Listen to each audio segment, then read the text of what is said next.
love whiskey despite my extreme love for Britney Spears. I love whiskey, and I was going to a liquor store to buy a bottle of whiskey, and instead of asking for my ID, the guy behind the counter looks at me and he goes, "You're 21, right?" And I panic and go, "I'm 24! Guys, I'm 27 years old." Why did I do that? I forgot my own age. Genuinely forgot my own age. Like, our brain, makes space for really unimportant shit, like the Cars for Kids theme song, but it will never forget, or always forget, like, very, very important things like your age, For instance, I will never forget the time I almost shit my pants. And I'm going to tell you guys everything about it. You're like, "Please don't." I'm like, "You're trapped." I'm going to paint a scene for you guys, okay? When it was July 3rd, 2014, Los Angeles. That's a hot month. Where I was, inside an Urban Outfitters dressing room. The plot thickens. How I felt, alone, uncomfortable, very fashionable. And if you're asking yourself much like I did, "Well, Holly, they don't have public restrooms inside Urban Outfitters. Did you shit your pants?" Well, no, idiots. I shit their pants. Okay! How do they laugh? BDG. Oh, man. I swear I have it all together, but I'm so happy to be out right now with you guys. So happy to be out of the mental hospital. Oh my God, everyone's butthole's clenched. I know what you're thinking. Those hoops? Yes, I was in a mental hospital, and it was fucking bleak. If you ever been to one, heard of one, looked at one on a TV, it's fucking terrible. It's awful. But one good thing happened when I was in there, guys. About a week in, another patient looked at me, and she was like, "Oh my God, I finally know where I've seen you. I saw you do stand-up 2 years ago in San Francisco, and you were so good." Guys, did I fucking make it? Oh my God! Oh, first of all, I love your reaction, my dear. Her eyes were like, "What's gonna happen?"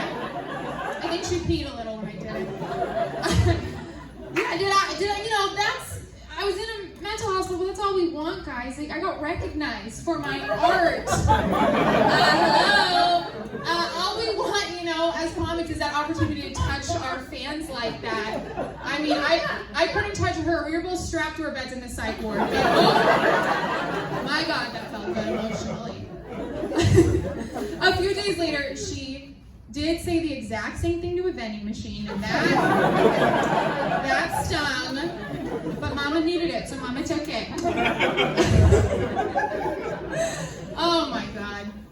I'm a big nerd, like Todd said, I host a nerd podcast with Kane, who's going to be on later. I have tattoos of Pikachu on my body. I'm a huge fucking nerd, but my favorite thing of all time is Star Wars. Star Wars is my ultimate favorite nerd thing. I often wear t-shirts, necklaces, whatever to signify my fandom, but it never ceases to blow a guy's mind, even in 2020, that women can like Star Wars too.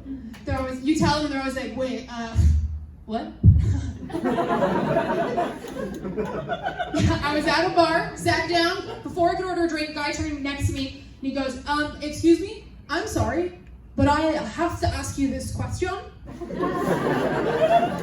With his eyes fully closed. "Are you really a Star Wars fan, or are you just wearing that t-shirt?"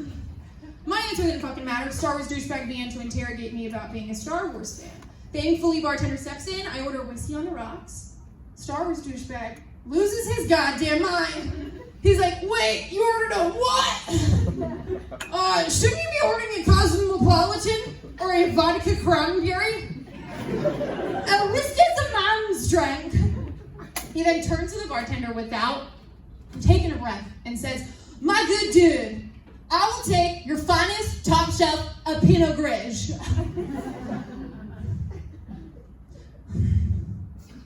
Let me just breathe heavy for the rest of my set.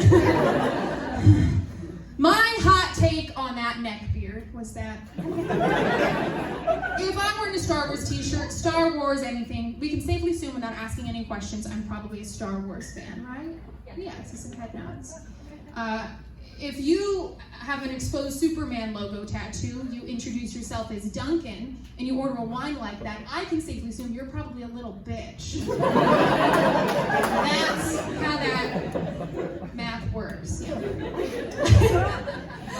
There's probably a Duncan in this room, I bet.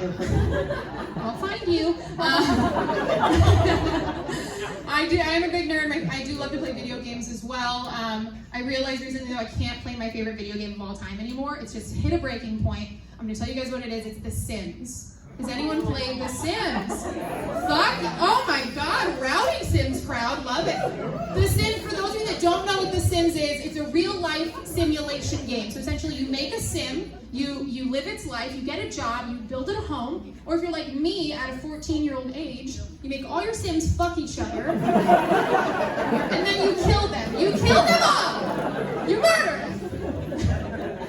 You break up marriages, and then you take the ladder out of the swimming pool. Okay.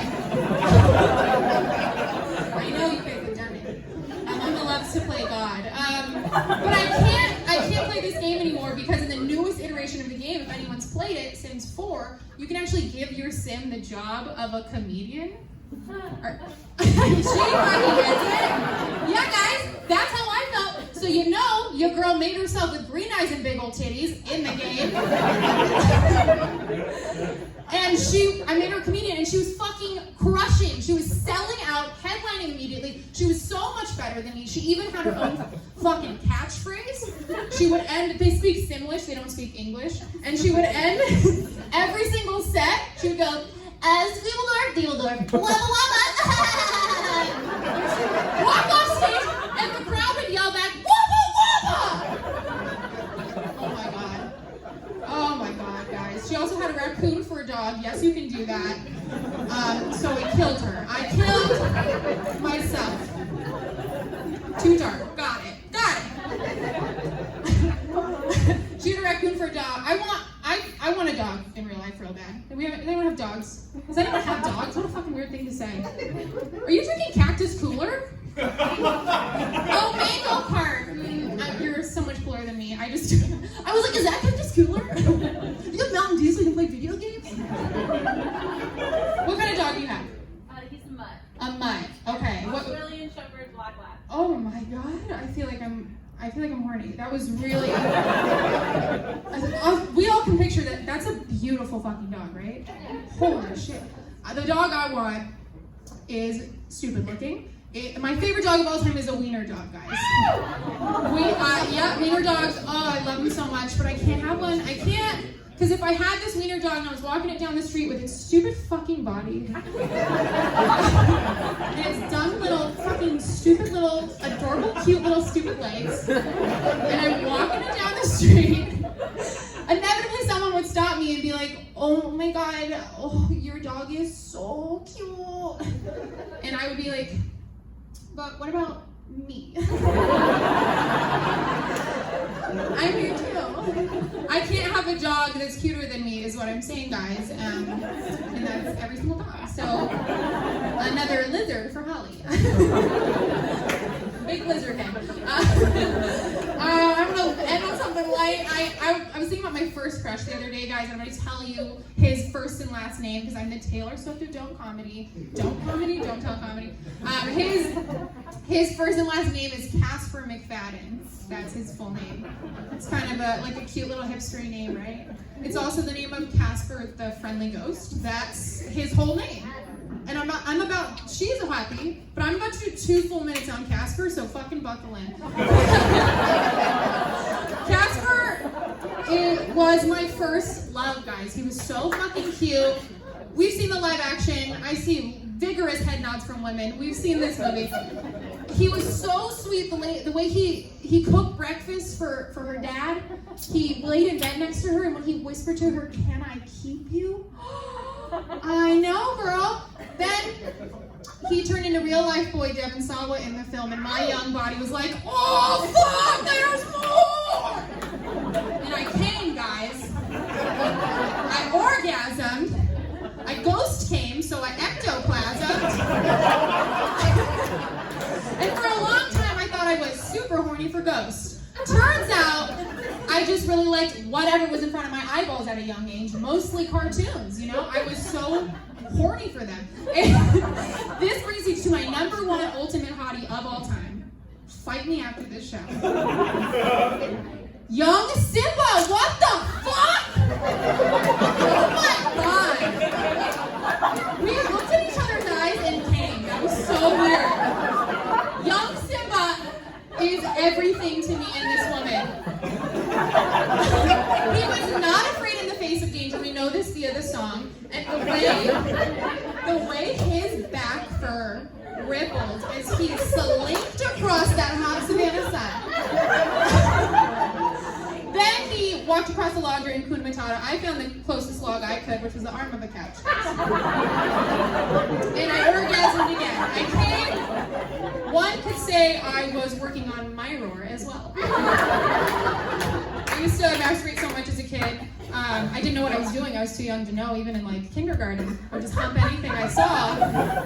And my kindergarten teacher, one time when I was doing it, she was like, "Holly, go in timeout." And I was like, "Thank you so much. I'd rather do this alone too." Okay, guys, that's it for me.